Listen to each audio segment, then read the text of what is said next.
जी राधे राधे। भक्तों, सामान्य व्यक्ति तो अपने मान सम्मान को बहुत पसंद करते हैं, किंतु जो वास्तव में उच्च कोटि के महान पुरुष होते हैं उनके अंदर भगवान का बहुत गुण होता है। ठाकुर जी अपने भक्तों की छिप छिप के सेवा करते हैं और भक्त जब जान जाता है तो भगवान फिर वहाँ प्रकट होकर के नहीं जाते हैं। ऐसे बहुत से संतों के जीवन में चरित्र मिलते हैं। ऐसे ही जैसे श्री खंडिया बनकर के ठाकुर जी 12 वर्ष तक सेवा करते रहे एकनाथ जी के यहाँ, और जब भेद खुला तो फिर वहाँ जाना ही बंद कर दिया। ऐसी स्वभाव होता है संतों का। जब तक ये उच्च कोटि के महान संत लोगों में छिप करके रह पाते हैं तब तक खूब सेवा करते हैं, लेकिन जहाँ इनकी महिमा खुली तहाँ संकोच में पड़ जाते हैं। कुछ कोकिल साईं के साथ भी ऐसा ही हुआ करता था। अपने को प्रकट नहीं करते थे कि वो कितने महान पुरुष हैं और सामान्य व्यक्ति बन करके जाकर आनंद लेते थे। श्री वृंदावन धाम में श्री साकेत लोक श्री राम बाग मंदिर में जब प्रतिष्ठा महोत्सव हो रहा था, श्री स्वामी जी भी अपने प्राणाराम श्री सीताराम जी का दर्शन करने के लिए गए। वहाँ के महंत भजनानंदी महात्मा श्री शंकरशरण दास जी को निरंतर हरिनाम जपते देखकर कोकिल साईं को बहुत आनंद आया। उनके होठ हिलते रहते थे शंकरशरण दास जी महंत जी महाराज के। किसी प्रश्न का उत्तर देने के बाद वे तत्काल नाम जप करने लग जाते थे। स्वामी जी मंदिर में ठाकुर जी का दर्शन करके महंत जी को साष्टांग प्रणाम करते, सत्संग करते। वे अपने जीवन की साधना, तपस्या और कष्ट सहन का वर्णन करते महंत जी। और एक दिन उन्होंने ब्रज महिमा का वर्णन करते हुए कहा कि हम निर्बल जीव कुछ नहीं कर सकते।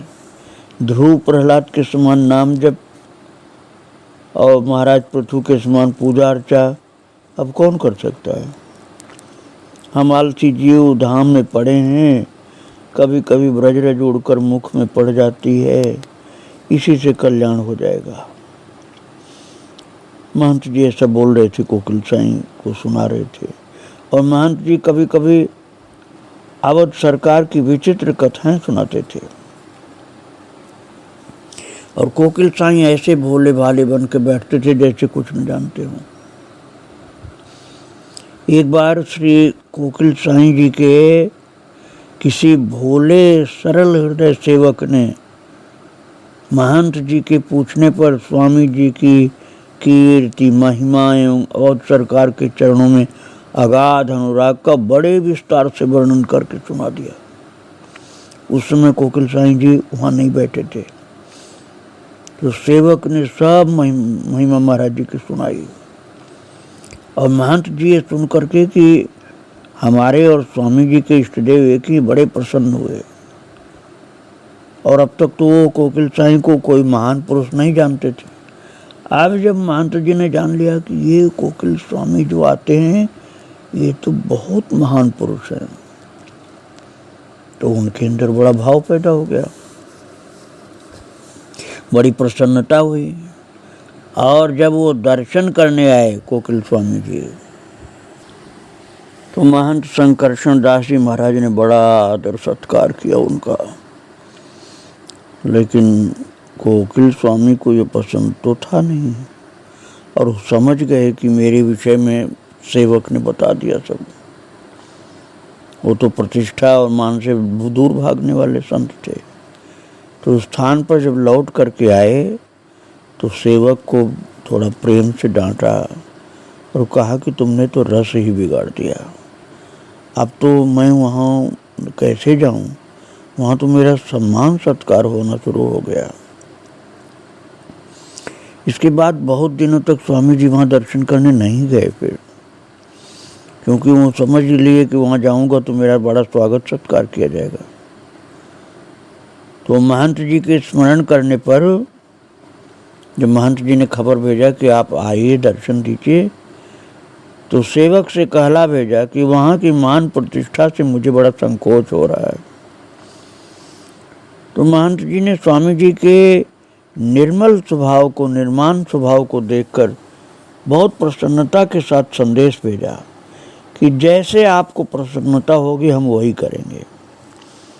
तब फिर कोकिल साईं जी वहाँ जाना शुरू किए। बहुत दिन तक न जाने के बाद महाराज जी जब ये वचन, वहाँ का आश्वासन वचन सुन लिए कि जैसे आप चाहेंगे वैसा ही आपके साथ किया जाएगा, आप परेशान नहीं होइए, हम आपका स्वागत सत्कार ज़्यादा नहीं करेंगे, आप चिंता मत करिए।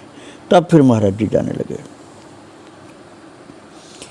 अब देखिए, एक सामान्य व्यक्ति हो तो अपनी इज्जत चाहता है कि हम जहाँ जाएं हमारी खूब इज्जत हो। महाराज ये इतने महान पुरुष थे कि अपने सम्मान की कोई इच्छा ही नहीं थी उनकी। और जो यहाँ आप यहाँ बांके बिहारी जाते हैं जब भक्ति आश्रम से, तो रास्ते में श्रोत मुनि आश्रम जो पड़ता है रेलवे क्रॉसिंग पार करते ही, तो यहाँ उस समय महाराज जी जो गंगेश्वरानंद जी थे, अब तो नहीं हैं, बहुत पहले जा चुके हैं, उस समय वो विराजमान थे। उदासीन महामंडलेश्वर वेद दर्शनाचार्य प्रज्ञा चक्षु स्वामी श्री गंगेश्वरानंद जी महाराज, तो वो कोकिल साईं को सिंध से ही जानते थे। अब तो महाराज जी वृंदावन में रह रहे थे, लेकिन जब सिंध में रहते थे कोकिल स्वामी जी, तभी से ये गंगेश्वरानंद जी महाराज उनको जानते थे। और उनका प्रगाढ़ पांडित्य एवं आश्चर्यजनक मेधा देख करके कोकिल साईं जी बहुत प्रसन्न होते थे। उन दिनों श्रोतमुनि निवास आश्रम बनने की चर्चा चल रही थी, जबकि बात मैं बता रहा हूँ, उस समय श्रोतमुनि आश्रम बना नहीं था और महाराज सिंधी धर्मशाला में विराजमान थे। दर्शन सत्संग के प्रसंग में स्वामी जी ने कहा, अब तो आप सर्वदा वृंदावन में ही निवास करेंगे। महाराज जी बोले, मैं तो श्री बांके बिहारी जी का सिपाही हूँ। कोकिल साईं बोले कि मैं तो बांके बिहारी जी का सिपाही हूँ, वे जहाँ रखेंगे वहीं रहूँगा। स्वामी जी ने कहा, रसिक संत कहते हैं कि दूसरे देश में भजन करना और वृंदावन में सोना बराबर है। महाराज जी बोले, ये वचन धाम की महिमा का द्योतक है। गंगेश्वरानंद जी बोले कि ये वचन धाम की महिमा का द्योतक है, इसका सहारा लेकर आलसी नहीं होना चाहिए। इस वचन का यह आशय ग्रहण करना चाहिए कि जहाँ सोना भी भजन के समान है, वहाँ का भजन कितना महत्वपूर्ण होगा। भक्तों, श्री वृंदावन धाम में दावानल कुंड के पास श्री उड़िया बाबा जी महाराज का आश्रम है। महाराज जी ने तो आश्रम का नाम श्री कृष्ण आश्रम रखा था। उड़िया बाबा ने आश्रम का नाम उड़िया बाबा आश्रम नहीं रखा था, श्री कृष्ण आश्रम नाम रखा था। लेकिन उड़िया बाबा एक सुप्रसिद्ध महान पुरुष थे, इसलिए उन्हीं के नाम से प्रसिद्ध हो गया आश्रम, उड़िया बाबा आश्रम। ये आश्रम उड़िया बाबा का जो है, ये कथा, सत्संग, भजन, कीर्तन, रास लीला, रामलीला आदि के लिए प्रसिद्ध है।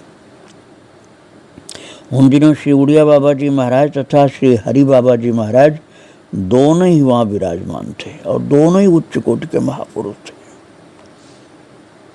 दोनों ही एक दूसरे का बहुत सम्मान करते थे और दोनों की बहुत ऊंची स्थिति थी।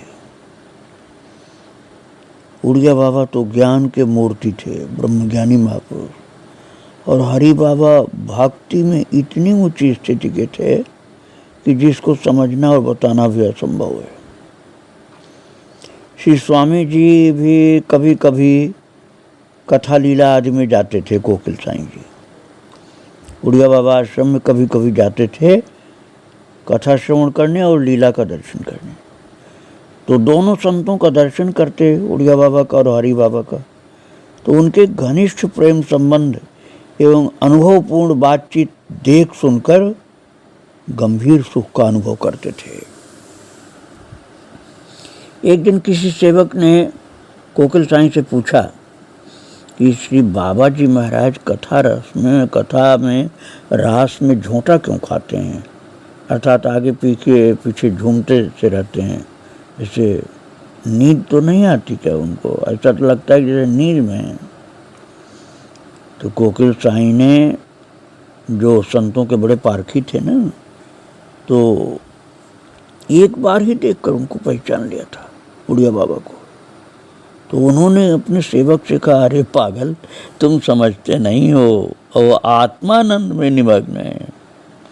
उड़िया बाबा कथा में सोते नहीं रहते, जो उनको आंख बंद किए झूमते से देखते हो रास में और कथा में, वो सोते नहीं रहते हैं, वे आत्मानंद में निमग्न हैं, जहाँ इंद्रियां शिथिल पड़ जाती हैं, मन बुद्धि का लय हो जाता है, अपना व्यक्तित्व भूल जाता है। उसी सुख सिंधु में बारंबार निमज्जन करने के कारण वे झूठा लेते रहते हैं, अर्थात फिर ऐसे जैसे झूल रहे हों, झूला में ऐसे करते रहते हैं। वो परमानंद के झूले में झूलते रहते हैं। तो मुझे मत समझना कि वो सोते रहते हैं कथा में और रास में सोते रहते हैं आंख बंद करके। सेवक को समझाया कोकिल साईं ने। और भक्तों, श्री जी के बगीचे में गीता प्रेस के संस्थापक श्री जय दयाल जी गोयंदका का सत्संग हो रहा था श्री वृंदावन धाम में, और उस समय उनके साथ स्वामी अखंडानंद जी महाराज आए हुए थे। तब अखंडानंद जी महाराज ने संन्यास नहीं लिया था, और उनका उस समय नाम था शांतन बिहारी, और वे कल्याण के संपादक मंडल में एक सदस्य थे। जय दयाल गोयंदका जी को सेठ जी लोग कहते थे। तो सेठ जी के सत्संग में सदाचार पूर्ण निष्काम कर्म की, ऐश्वर्य प्रधान भक्ति की एवं तत्व ज्ञान की चर्चा हुआ करती थी। वृंदावन के रास विलास, मधुर प्रेम अथवा कांता शक्ति की बात वे नहीं करते थे। इसलिए बीच बीच में कभी कोई प्रसंग आने पर अखंडानंद जी महाराज, जो शांतन बिहारी उस समय थे, वो तो वृंदावन की मधुर उपासना की कुछ बात कर देते थे। तो श्री भक्त कोकिल जी भी उस सत्संग में उपस्थित थे, और इस चर्चा में उनको बहुत आनंद आया। तो उन्हें ऐसा प्रतीत हुआ मानो पहले से ही शांतन बिहारी जी से उनकी कोई गाढ़ी पहचान है। तो स्वामी जी के हृदय में प्रेरणा हुई, कोकिल साईं के हृदय में, और उन्होंने अपने सत्संगियों से शांतन बिहारी जी के प्रवचन के संबंध में बड़ी प्रसन्नता अपनी व्यक्त की, और एक सेवक को कोकिल साईं ने भेजा शांतन बिहारी जी के पास, जो बाद में अखंडानंद जी हो जाते हैं। और फिर कोकिल साईं ने अपने आश्रम में अखंडानंद जी महाराज, जो उस समय शांतन बिहारी थे, उनके पास को सेवक भेज करके कोकिल साईं ने अपने आश्रम में महाराज जी को बुलाया, शांतन बिहारी जी को। और उस समय कल्याण के काम से महाराज जी को रतनगढ़ जाना था, शांतन बिहारी जी को, इसलिए बाद में कभी आने की बात कह करके वे चले गए, नहीं आए उस समय। और कुछ ही समय बाद फिर संन्यास लिया। शांतन बिहारी जी हो गए स्वामी अखंडानंद जी, वेशभूषा बदल गई, कपड़े सफ़ेद से लाल हो गए, और स्वामी अखंडानंद सरस्वती बन करके उड़िया बाबा के चरण में आकर के वो रहने लगे श्री वृंदावन धाम में। अब जब कोकिल साईं ने देखा था अखंडानंद जी महाराज को पहले गोविंदका जी के साथ, तब तो वो शांतनु बिहारी थे और अब हो गए स्वामी अखंडानंद जी, तो रूप रंग कपड़ा सब पहनावा सब बदल चुका था और उन्हें पता भी नहीं था कोकिल साईं को कि वो शांतनु बिहारी जी अब संत होकर के आ गए हैं वृंदावन धाम में। तो एक बार श्रोत मुनि निवास आश्रम जो है उसमें वार्षिकोत्सव पर शांतनु बिहारी जी, अब जो अखंडानंद जी महाराज हो गए थे, वो प्रवचन कर रहे थे।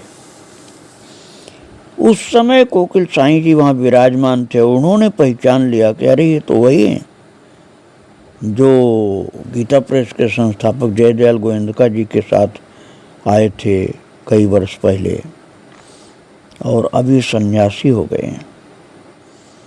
अब वो आस में आए और पुरानी बातें बताए, पहचान की। अब तो प्रेम से दोनों लोग भगवान की सरस प्रीति वाली वार्ता में ऐसे मग्न हुए कि उसे कहा जा सकता है कि प्रेम से घुटने लगी। अब प्रेम से दोनों संतों की घुटने लगी, अर्थात भगवत प्रीति रस की वार्ता होती थी। दोनों ही भक्त थे, अखंडानंद जी महाराज भी और कोकिल साईं जी भी। बहुत से लोग तो अखंडानंद जी महाराज को केवल अद्वैत वेदांती सन्यासी समझते हैं, लेकिन पहले तो विशुद्ध भक्त थे। भक्ति तो बाद में भी थी, लेकिन वो वेदांत की बातों से छिपी रहती थी। और श्री महाराज जी के आश्रम में, अर्थात उड़िया बाबा के आश्रम में, हंसदूत और आनंद वृंदावन चंपू की कथा होती थी। कोकिल साईं जी प्राय प्रतिदिन सुनने के लिए आते थे और जब स्वामी अखंडानंद जी कथा कह करके अपने कुटिया में जाते, तब स्वामी जी भी उनके पास पहुंच जाते थे साथ साथ, और फिर सत्संग होता था कुटिया के अंदर। तो महाराज कोकिल साईं जी इतने महान और इतने विनम्र थे कि उड़िया बाबा का तो चरण दबाते थे ही, अब वो इतना भाव विभोर होते थे कि स्वामी अखंडानंद जी के भी चरण दबाने लगते थे, प्रेम के कारण, भक्ति के कारण। और फिर एक बार वो अपने निवास स्थान में चलने के लिए अखंडानंद जी से बोले, तो अखंडानंद जी महाराज ने कहा कि श्री महाराज जी से पधारने की विनय करिए, अर्थात उड़िया बाबा से प्रार्थना करिए कि आप मेरी कुटिया में आइए, तो उनके साथ मेरा चलना अच्छा रहेगा।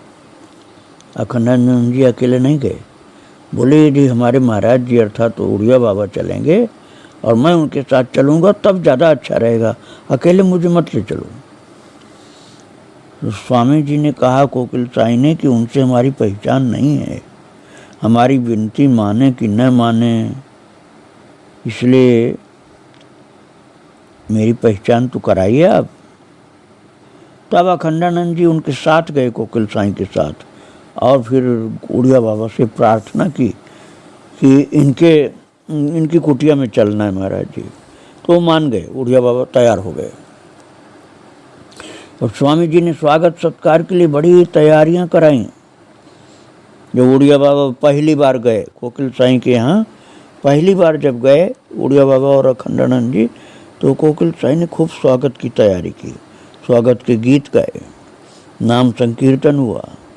स्वामी जी महाराज जी के चरणों को सेवक की भांति अपनी गोद में लेकर के उड़िया बाबा के चरण को बड़े आदर और प्यार से गदगद कंठ से बोले, महाराज जी आपके उपदेशों में पढ़ा है ऐसा कि भक्तों को प्रारब्ध मिट जाता है, परंतु शास्त्रों में प्रारब्ध को अमिट बताया है।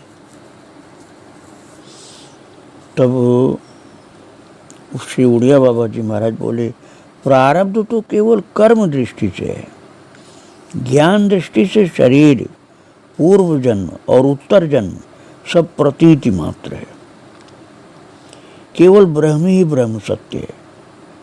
भक्त की दृष्टि से सब अपने प्यारे प्रभु की लीला है।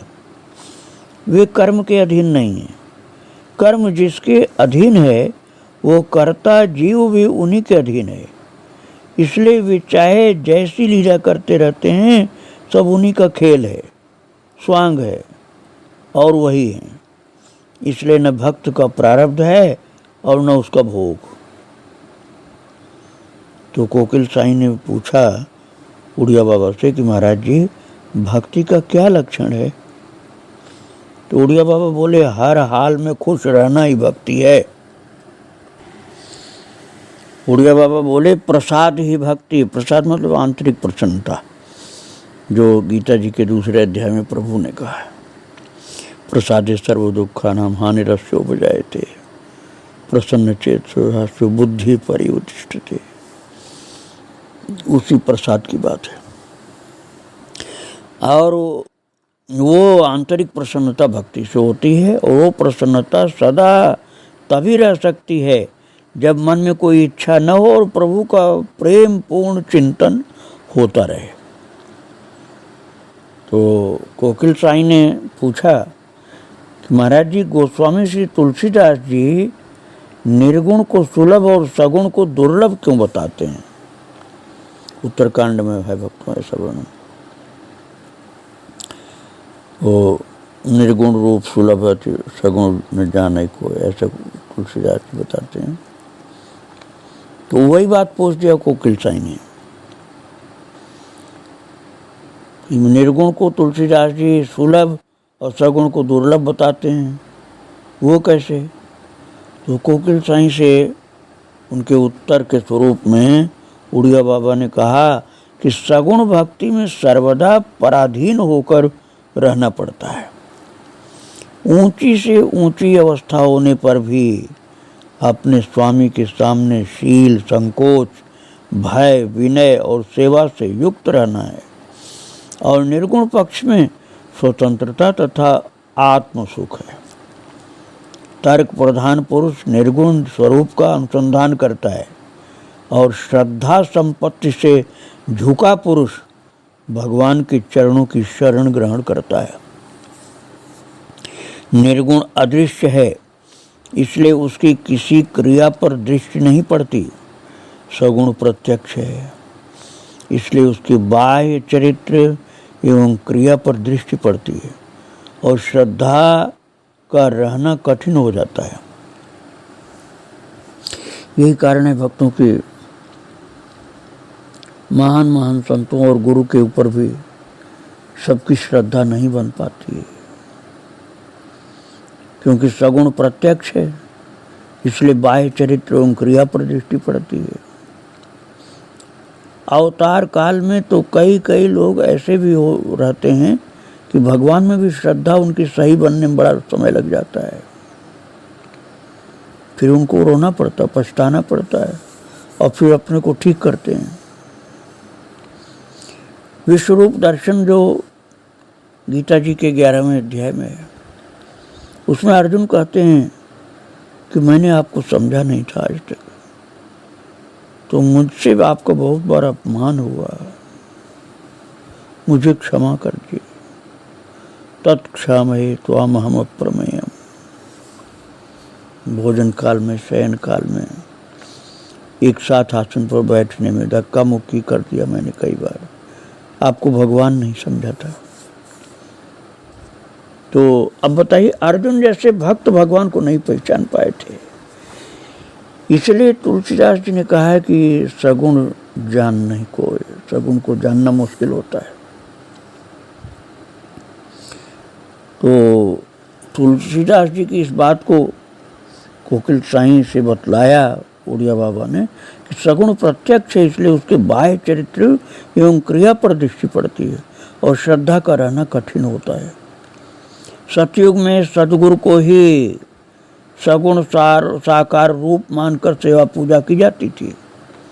बहुत सावधानी से सुनिए इस बात को। सतयुग में सदगुरु को ही सगुण साकार रूप मानकर सेवा पूजा की जाती थी। जब जीवों की दृष्टि क्रिया पर जाने लगी और तर्क वितर्क उठने लगे, तब ऋषि मुनियों ने जीवों के कल्याणार्थ प्रभु के अवतार एवं अर्चा विग्रह की निष्ठा प्रकट की।